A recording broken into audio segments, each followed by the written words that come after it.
Hello, everyone. I am Wang Jun-Jieh. Welcome to my course. This will be a continuation of the first unit, where we discuss the types and developmental context of new media art. Today, we are going to give a final conclusion of new media art's development. So, we will discuss transdisciplinary art and its futuristic elements. Let's begin.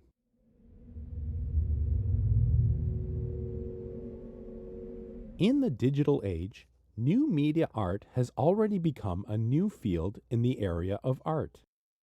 Its main characteristic is the combination of different technological developments with types of art. It emphasizes that cross-disciplinary boundaries should be erased and the development of an entirely new type of mechanism for artistic production. This includes diversity of artistic exhibition and thinking more closely about the relationship between art and the social environment. It may eventually develop an even more interdisciplinary character and possibilities for a new type of innovation. That is, it is an artistic pursuit of the unknowable future. Transdisciplinary art is a term we often hear now, but actually, within the Western cultural context, it is part of a certain historical process. We can start our discussion with Romanticism, a new artistic movement that occurred in the period spanning from the conclusion of the French Revolution at the end of the 18th century to the time after the First Industrial Revolution. One important aspect of Romanticism is that it places importance on not being affected by class. It places emphasis on the use of strong inner emotions as a source of aesthetic experience. So, overall, the influence of Romanticism in art, literature, and culture has been huge. Many famous paintings in art history, for example, Medusa's Raft and Wanderer Above the Sea of Fog, are representative romantic works. Of course, when it comes to Romanticism in music, everyone knows that Beethoven is an important composer. Of course, in literature, there is also Goethe's The Sorrows of Young Werther, which is a very important work of Romanticism. And because Romanticism established artistic expression as an important subjectivity in Western philosophy and history, we can see similar developments. In 1827, the German philosopher Trandorff, in his book Aesthetics, or Theory of Philosophy of Art, first coined the term total artwork. The German word for total artwork is Gesamtkunstwerk. In 1849, the German composer Wagner, in his book Art and Revolution, again mentioned the importance of total artwork. He believed that all artistic expressions are equally important. Artworks should work in cooperation with each other to realize themselves. Because of this, the concept of total artwork also influenced schools of thought and development of ideas in the 20th century. For example, after the First World War, anti-art and anti-aesthetics were primary values in Dadaism. Through non-traditional expressions in theater and poetry, they voiced their despair of war. For instance, in the U.S., Black Mountain College was established in 1933. With its pedagogical approach based on innovation, experimentation, and interdisciplinary work, it encouraged different types of artistic expression and collaborations, and their integration into daily life. For example, John Cage taught many classes at this college and trained excellent artists. Of course, in the 1960s, the avant-garde proposition, "Life is art," was coined by artists at the Fluxus Festival. After entering the 20th century and the rising surge of art, one of the most critical artistic figures was the French artist Marcel Duchamp. In addition to being a Dadaist and a representative figure of surrealism, he also coined the concept ready-made. Ready-made objects primarily refer to how the value of an artwork is given to it by the artist. Whether the artist has made an artwork by hand, it is not important. In 1917, Duchamp made a very important and famous work. He signed his name on a urinal, making it into his artistic work. This later had a massive impact on the entire concept of contemporary art. Another artist who has a profound influence on contemporary art was the American composer John Cage. His works were profoundly influenced by the Book of Changes and Zen philosophy, so he created many works like chants music.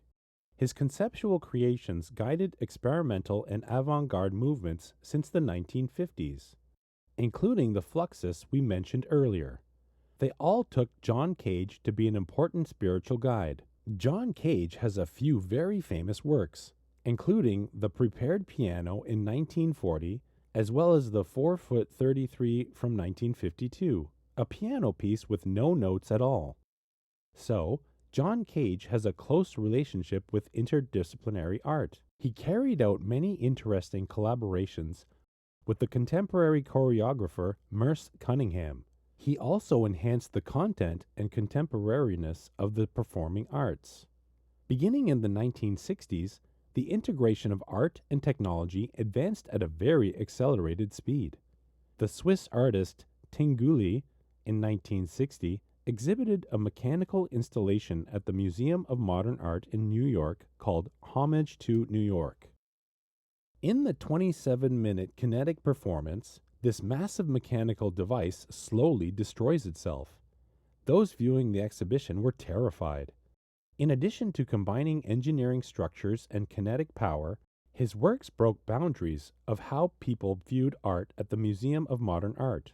He also established a strong foundation for a later group called Experiments in Art and Technology.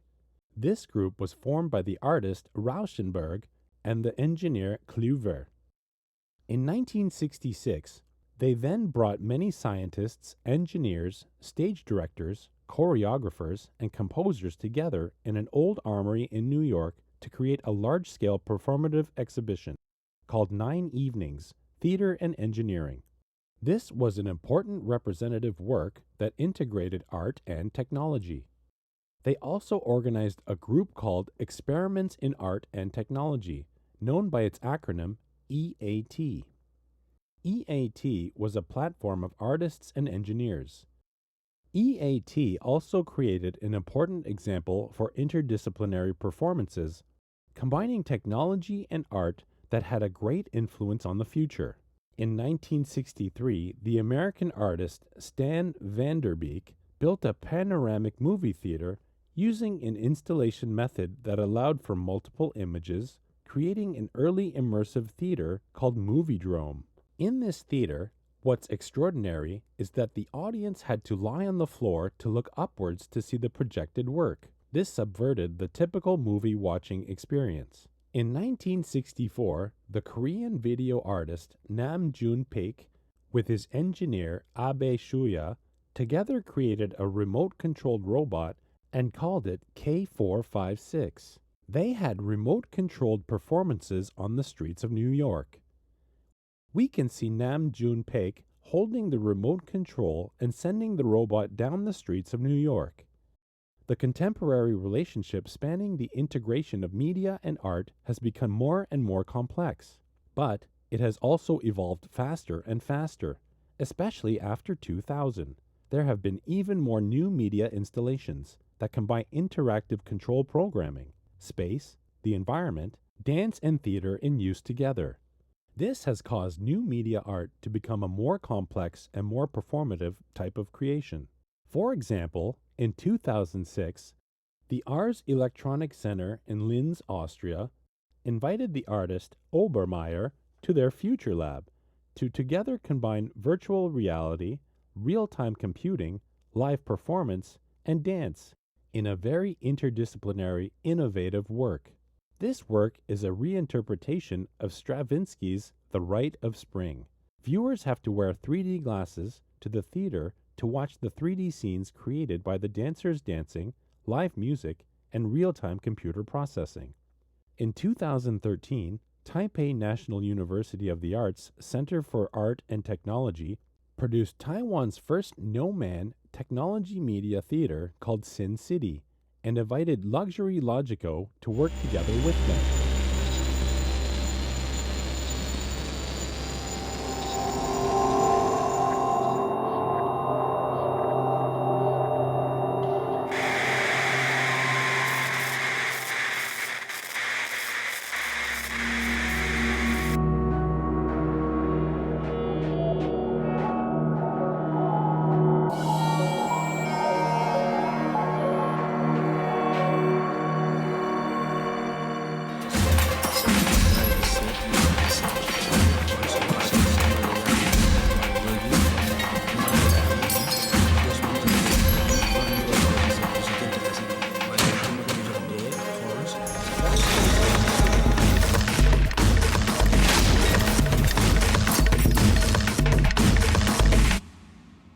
In an hour of performance, there are no actors at all.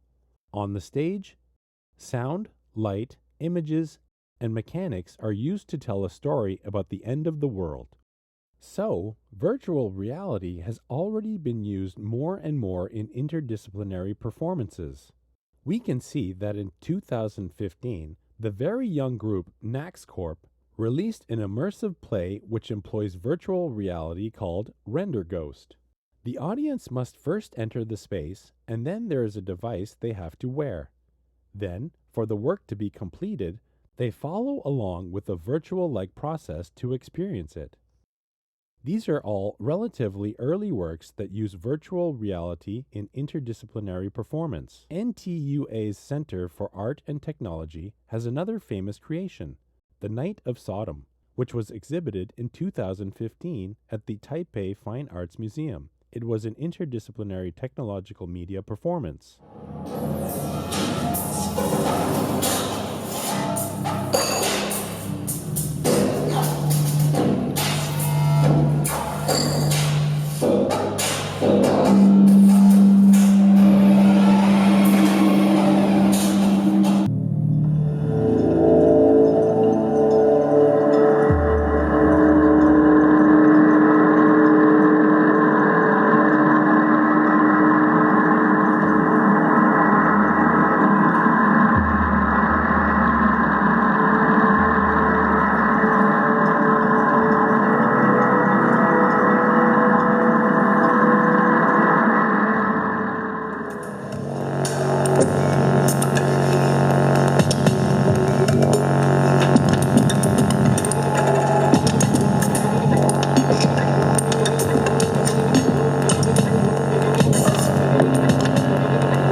At the exhibition, statistic installations were combined with dynamic performances to break through the limitations of museums as a white box for exhibition and giving viewers an entirely new experience of viewing artwork. I also want to mention the Guangdu Light Art Festival, organized every year by NTUA's New Media Art Department. What's so special about this festival is that each year they hope to develop in the direction of transdisciplinary experimentation. It is also not quite the same as other light art festivals. For example, in 2019, the festival's theme was Moving Me Badly. The entire performance was entirely within a swimming pool. It changed the original use of the swimming pool space while integrating lasers, interactive sensing, image mapping, and dance. It is an example of live art that is strongly experimental and transdisciplinary.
The developmental directions of new media art are actually very diverse. Apart from artistic performances, new media art is actually more suitable for integration into daily life in the digital age. Because of this, an entirely new field has developed called exhibition display technology. Exhibition display technology refers to the operation of various new media in the digital age that have the possibility of overturning traditional exhibition. What it accomplishes are not just the goals of single events, instead, it is being expanded into a cultural and creative industry with massive peripheral value. So, exhibition display technology has a very wide range of application.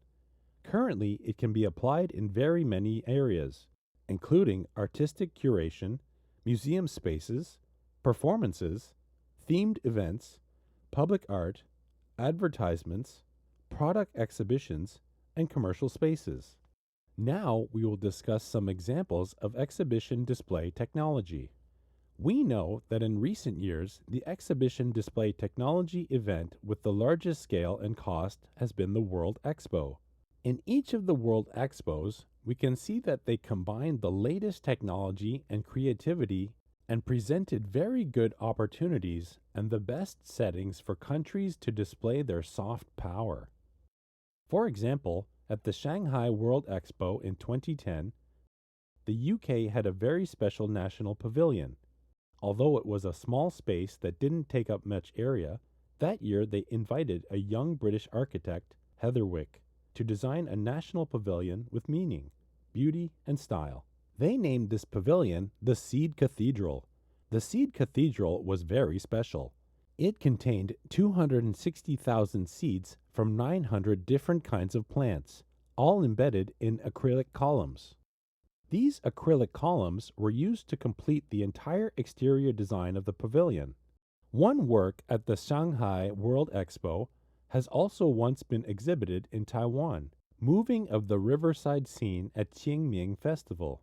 What's special about this work is that it is along the river during the Qingming Festival, a painting by Zhang Zheduan from the Song Dynasty, remade into a zoomed-in animated version.